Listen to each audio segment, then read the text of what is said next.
Okay. So, real talk with the parentes. Very unexpected. All right, obviously, for anyone that is watching us, they can notice, oh, I should actually just put the view gallery. Well, it is what it is, right? I'm just now thinking the way we did it before, we were actually in the same In frame. the same room, right? Yeah, yeah. We're not right now. But the point of this call is actually, I've been wanting to anyway talk about how we manage our lives. And we were in a car on December 31st. You were driving back from Montreal. And I said, or you said, right? Do you want to take over and say, remember how you said that it'd be great to talk to people about behind the scenes of our lives? I don't remember. So how about you Mm. say it? Okay. So you said something to the extent of like we really should like just turn the camera on and show them the crazy of our lives Mm, because our lives are entirely crazy and yet somehow we not only navigate it but we just really feel so fulfilled and happy and content and we have you and I especially, kids have a different perspective, of course, but you and I have this perspective that we're really turning every stone, we're doing what we can do, and then some. And so there's a lot of power, right? And yeah. that was on December 31st. And then on January 1st, you still had the swelling that you had for a couple of days. And is it easier for you if I talk about this? And Go ahead. just Yeah, please go. It's interrupt me, fine. right? Because I also, like, Absolutely. you were the one in the hospital and not me. Yeah. So I'll share on your behalf. So on January 1st, we actually stayed up, I should say, with our 12-year-old. He For New he wanted Year's. to stay up for Yeah. New Year's and he wanted to stay up alone. We were not up for any celebration. We were really not feeling that great and that well, and that's been happening for like a week or so already. So we stayed up with him, we watched the movie, wished him a happy new year, and we went to bed. And by the time I woke up, kids told me that you already went to the ER. And you went to the ER for coughing and then the swelling that we thought could have been triggered by allergic reaction, maybe to the medication you took in Montreal. And then, well, you had it for 2 days and then you didn't take it. So we thought it was maybe some dust. And then you came home and slept in this bed right behind me and woke up and you were still swelled up. You went straight to ER and they told you to go to the hospital. Yeah. So I went to a urgent care clinic, and then they told me go to the ER. They got to do some Exactly, more X-rays and accurately. tests. Yeah, correct. Got it. So then you actually, instead of going straight to the hospital, because we weren't that far, you came home, you got your computer, you got your everything, pretty much you prepared yourself to sit and wait and see what's up. And then Correct. you went to the hospital ER, different from the urgent center, you're right. And they did an x-ray or they ordered the x-ray. Correct. And At first they thought it wasn't a big deal. We'll just give him something to so he can breathe better and he'll be fine, right? Because I was coughing a lot and some shortness of breath. And then he took an X-ray, and then next thing you know, it's like, oh no, he's got to be moved here. He's got to be moved there. So they started handling me in a completely different situation. And they don't mess around when people have shortness of breath and difficulty breathing, right? Which was one of the symptoms I had on the first. So yeah, they escalated me and escalated me and escalated me, and you know, as they looked at my chest, they found something. yeah, and that's just having been through that with you, right, on text and stuff like that, and I don't know what was actually going on for you in your head because you were just reporting to me, and I had all the feelings that I had, and it's really freaky. And what the freakiest thing about it is that, like, well, you have something on your chest, and then we don't know what it is At that point in time, yeah, at that point exactly. in time, and I'm just trying to draw the lessons as we go, right? Because one of the things that I repeat time and time again to all my clients and everybody who would listen is that you want to be related to reality if you want to have power in any situation. And in this situation, all reality we had was there's a mass of sorts in your chest area and we don't know what it is. And what Correct. the brain does automatically, well, now this depends on your cultural belonging, and I come from Eastern Europe, so I worry about it's the worst and the medium and the maybe not, and you can be hopeful, optimistic, but whatever you are, it's still not real. The only thing that can say what it is an actual biopsy. So you went to CT scan and then you knew that there was a need to do biopsy, all the while knowing that whatever you have, this mass is pressing on all your organs and giving you difficulty breathing, and it's impacting your heart and your chest, and you're coughing, and every time you coughed, I remember being like so scared. Yeah. So that was January 1st. Of course, yeah, they said they would hospitalize you. In a lot of ways, that escalates things, and biopsy is easier to schedule and stuff like that. I don't know, did they say that you were in life danger? Because my experience was, oh my God, you can, like, something can happen any second. Yeah. So it was not safe for me to go back home on my own without proper medical observation and during that time, right? Yeah, So because of the shortness of breath and the pressure that the mask was putting on my throat, as well as on my veins and everything, which was what was causing the swelling, um, it just wasn't safe for me to be home. And therefore, yeah, that's why I have been in in the hospital since January 1st, you know. exactly. Um, And yeah, sorry, go no, ahead. go for it, go for it. No, I Go, meant go. to say that it's so there's a artery that goes into the brain, very important one. Something happens with that artery, people are dead right away, right? And then there's a vein that goes from the brain down, and that's the vein that was impacted, meaning the blood Correct. could not go properly. And we're being told all of this. So I'm just now listening to this with both kids at home. School starts, it wasn't the next The day, but fifth, yeah, it's on like, the 5th. So in the next few yeah, days. So at least like I didn't have to do any school routines and stuff, but we are scared.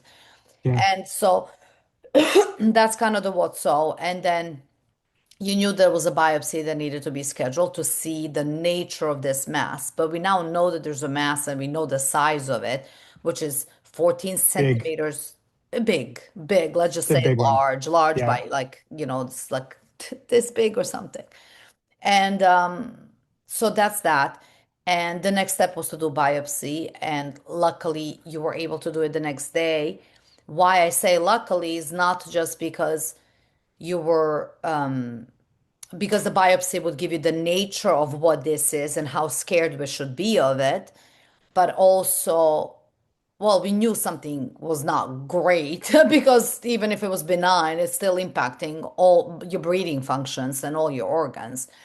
I'm losing my train of thought. So the biopsy needed to happen. That was one thing. But the second thing, which I only learned later, is that to give you any steroids or anything that can help alleviate some of that pain could only happen after the biopsy was done because that would impact the results of the biopsy. So it's a little bit like this, like the human has to suffer a little bit to get all tested and such, and then they can apply care.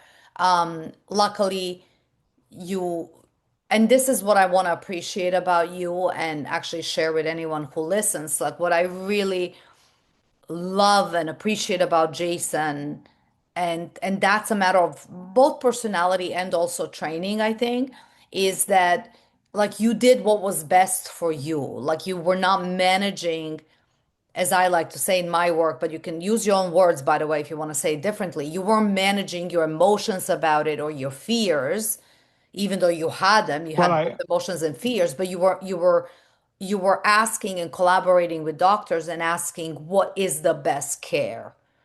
And with that, yes, you were able to do the uncomfortable. So go ahead, say it your own way, I guess. yeah, I mean, that's true. They'll both occur, you know. There's moments where if you were talking to me, it was all fear, and it Mm, still comes, like it comes and goes, right?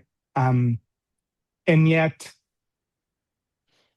operating from the context of fear makes absolutely no sense in the face of a big challenge like this. Yeah. So I have had to surrender in a real way of this is it. Like there's a mess, you know.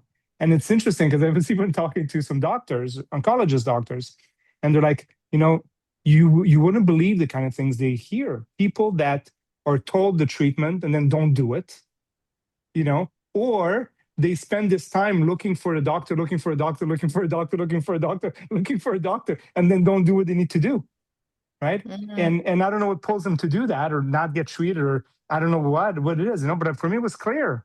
It was very clear. There's this thing, the path to health, full health, resolution, path to cure is XYZ. All right, let's do Yeah. X, let's do Y, let's do Z, right? And and inside of that, sure, I get nervous. Sure, I get afraid. Sure, I have moments where I'm angry, but those are just fleeting emotions. In the end, there's what I got to do, and that's why I'm in the hospital right now, not trying to rush home, because everybody's clear Yeah. that what I got to be right now is in the hospital. That's where it's safe. That's where they can observe me. That's where they can give me Yeah. what I need on a daily day basis. Yeah. And so it is. Yeah, and I think such a big deal, right? Because, speak to people on the outside and stuff, and a lot of people that ask about you, and some people say, like, so long as he comes home, and I'm thinking, well, he can't get the care that he's getting at a hospital currently at home, with kids who are like our kids are self-expressed and loud and sometimes stressful to somebody who's trying to have like a peaceful moment and rest, and you can't count on those things. Like you have to manage rest in our house with two boys who are almost 10 and 12 years old and middle schooler and almost getting to that age. And so that's what I mean, that's part of the reason I wanted to share this entire arc of the story and not just like, okay, my husband has this, which we're about to say what it is, but I wanted to share the entire arc of the story and how it happened, because I'm hoping that it can be educational as well, that it can show a different way. You can hear something and fall apart. And I have to say, there's so many things that I learned in the last years of my life, like educational and some of the things that I teach, like deconstructing my ego and family constellation work and transformational coaching and having had our kids do landmark. All of that has been so helpful in terms of asking the simple question, what works now, rather than the be riding the wave of my emotions, which are intense and many, and your fears, which is a little bit more internal. You share your emotions differently, you kind of internalize them, but they're still there. As an empath, I feel them, and I'm sure people can understand that. Some people out there that are empaths can understand that. But rather than feeding all off of all of that, we just got, first of all, it got very clear very quickly that the most important thing, the thing that matters the most, was saving your life. And for me, for sure, in a moment before your symptoms started to subside with steroids, like we were afraid for your life. Yeah, And that was a absolutely. very real thing, while having two kids at home. And one of the things that is just a testament of who you are is that in those moments you were not panicking, overbearing, which, by the way, you would have every excuse to be that way. And for, again, anyone listening, you have every right to be however you get to be when you hear something that is so serious. You were none of these things. Like you were completely of service. Like you were in your essence as a human and you were of service. So, all the while waiting for biopsy reports, which takes anywhere from a week to 10 days, being in a hospital in pain, with shortness of breath, being managed by different doctors who come and go, and not having really like one single team dedicated to you, at the mercy of the system, knowing two kids at home, me asking and all of that. Your primary goal was, is my family set up? And that to me is just so moving and such a huge testament of who you are as a human being, that you were making sure. that we were empowered. God forbid something happened to you. And so all the while, all these things are happening in a hospital, we're waiting for the results. You and I speeded up the process of what happens if something happens to you, and if something happens to me, and what if something happens to both of us, and what if something happens to the entire family, which I think it's that wasn't an easy conversation to have. I was definitely sensitive to these conversations. I was sensitive to the doctors who were a little bit more easygoing about like, oh, it could just be cancer, and they said that like it was no biggie, Yeah. Oh, but it's a good cancer because they have cure for that, and it looks like it's that. Well, I can't tell you it's that, but it sure looks like that. And I'm like, oh my God, oh my God, oh my God, is this person for real? Fire this I resident remember. I now. know. Like, I call him a TikTok guy because he sounds like a TikTok video rather than a real like person you should entrust your whole life. But anyway, so the background of all of this is okay, do I have everything I need while waiting for the results? Right. And I'll add one more thing just to get the gravity of the situation because I know a lot of people don't know this necessarily, but you took care of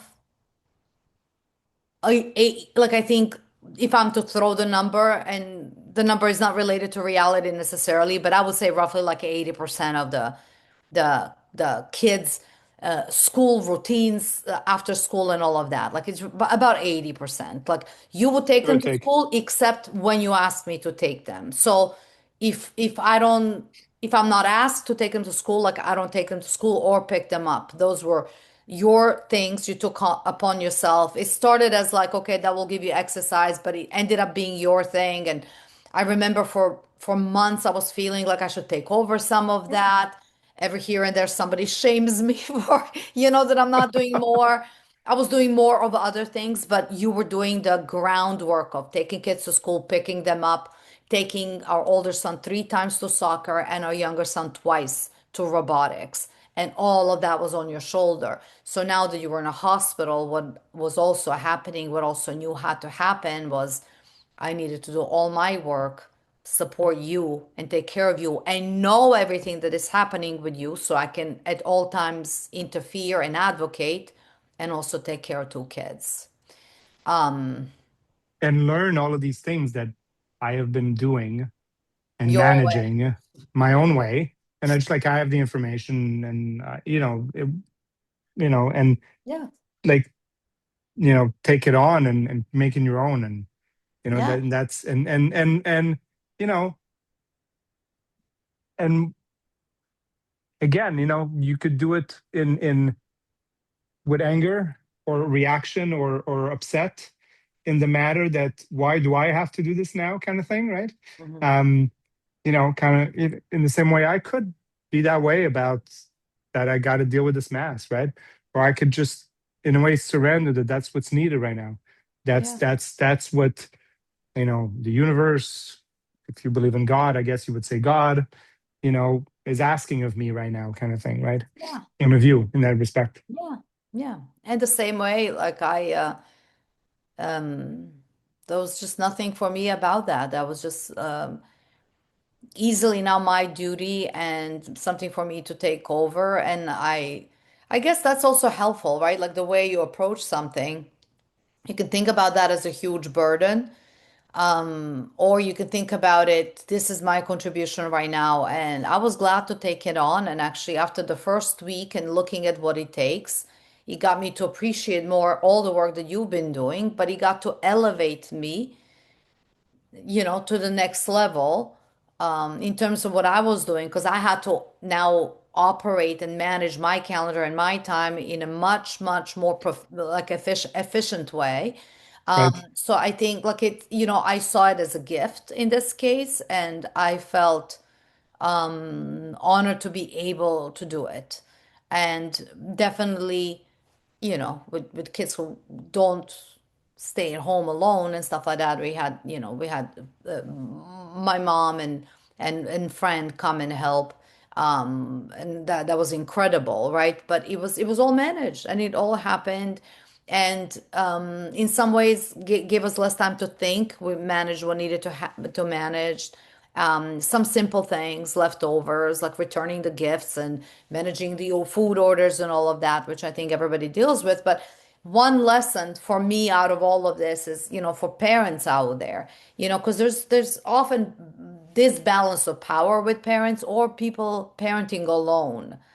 And one thing that I see from the situation is how important it is, first of all, to share all information. Thank God we shared the calendar, so I knew the calendar, but not necessarily which way you enter or why you do this way and not that way, right? So there was a lot of things to clarify. But this taught me that communication is key, and being able to communicate and having clear systems. Like you want to build around you systems such that like it can be like foolproof. Anyone can be plugged in and can do their job. And I think that alleviates anxiety that you can have when you're dealing with it alone. So on my end, which interestingly enough, like I definitely have people who go like, don't worry, like, just you are not important. Right now, Jason is the most important thing, which is another perspective and comes from a different point of view and different culture and different. I get that. I get that. I'm not offended by that at all. I definitely don't think that way. I think that in this moment, we're all important. And then you may be the most vulnerable, and we have to be aware of that. So holding that paradox is important. I'm realizing I'm talking a lot, or loud maybe for you and your energy as well. So we were handling things while waiting for biopsy result, and then we got the biopsy result. And you want to share about that, or Yeah, so what they found is I have large B cell lymphoma, right, which is a fast growing um, cancer, you know, that took space in my chest because there's a lot of space for it to grow, and has been putting pressure on my trachea, on my lungs, on my veins, and all of that. And once we found out that it was a matter of deciding, figuring out which course of therapy we were going to do, and we've started already. I've already had my first round of chemotherapy last week. Yeah, last started last Sunday yeah, for 5 days, and I'm now in the post chemo slump, I guess you could say. Although I feel pretty good today, but this is yeah, like the slump, that they call, where people feel yeah, worse for the next couple, 2 to 3, maybe 4 days. Everybody's a little yeah. bit different. Um, and then rinse and repeat for the next five more Exciting. times, most likely. Yeah, Yeah, looks like the plan is 6 rounds of chemo currently, and I did one. So yeah. which you And gotta that's just onward. fact. Yeah, Yeah, yeah, just yeah. facts. I mean, this is the treatment, this is the best thing, we're gonna do that, and that's that. And inside of that we manage And we're and creating our lives inside of that. exactly, exactly. Um, One of the reasons I didn't just, bluntly share with people what it is, I've actually noticed early on, I shared with people who I consider my committed listeners, meaning people who I know will not add something to my communication, who are able to kind of hear it, and like I don't have to explain myself if I don't want to, if that makes sense. And I think that's important. Definitely for people who are coaches, teachers, and stuff like that. I think it's important that we don't dump on people that we serve, but that we have our own support system of people we can talk to and lean on. And so when I did share with one of my mentors, and in responding to me, she said, "Oh my God, it's a shocking news." I started realizing that saying to people what it is was shocking to people. And it was shocking to us. It was shocking to our children who found Hmm. out as I was talking Yeah. to you on FaceTime, and then they walked into the house and heard and screamed and had their own reaction to it. And it took us all a second to move through that. And then also, which I think it's such a blessing, also find out that this specific form of cancer is curable, which is not said lightly by doctors. And has a treatment and treatment Yeah. plan. Do you have a nurse And coming as it is over here, there's always somebody coming in needing me. So I'm gonna have to step out. in? Okay. Okay. So then go get your treatment done and I'll finish the call and I love you and I'll check in with you later. All right. Bye. Bye. And so that's it. That's really it. Again, the reason I didn't just share what it is or I don't say it is because I think this is so normal. Human beings do that. You say something and we all add our own experience to that. Frankly, like when people say cancer, I used to panic and I panicked with my own husband when it happened. And then I had to go and learn what is this type of cancer, how it gets cured. And he's now doing the treatment. As you heard, he completed the first chemo treatment and has five more. So what we know right now is that what is in front of us is 18 to 20 weeks, so roughly 3 to 4 months essentially of just knowing that we need to organize differently, knowing that we can count on him fully. His job is to heal. My job is to take care of the kids in the home primarily. And then my clients, which I love doing because I do have time. And when he's in medical care, I have freedom to do my work. And and that's it. So yes, this is why I say I so appreciate good vibes, good thoughts, and for people who are in New York and my friends and close friends, like yes, I appreciate if you can come and support with the kids, watch them, or go to a movie with them if that's something fun. Like yes, that's something that is huge help, and that's it.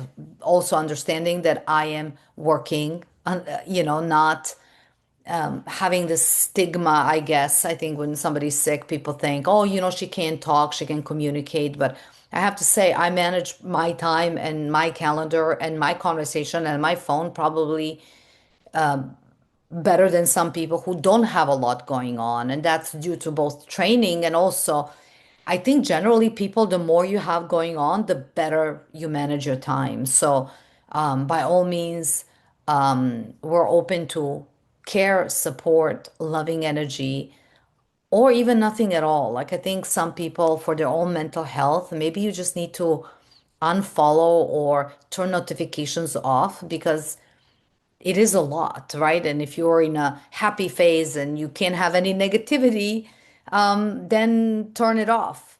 I don't consider this to be negative. As you can tell, we're dealing with that with a lot of power and grace and love, and we are doing the work that it takes to get through it. So thanks for listening, and I hope we see you soon, and I hope to have my husband back from the hospital pretty soon. So please send love and thanks.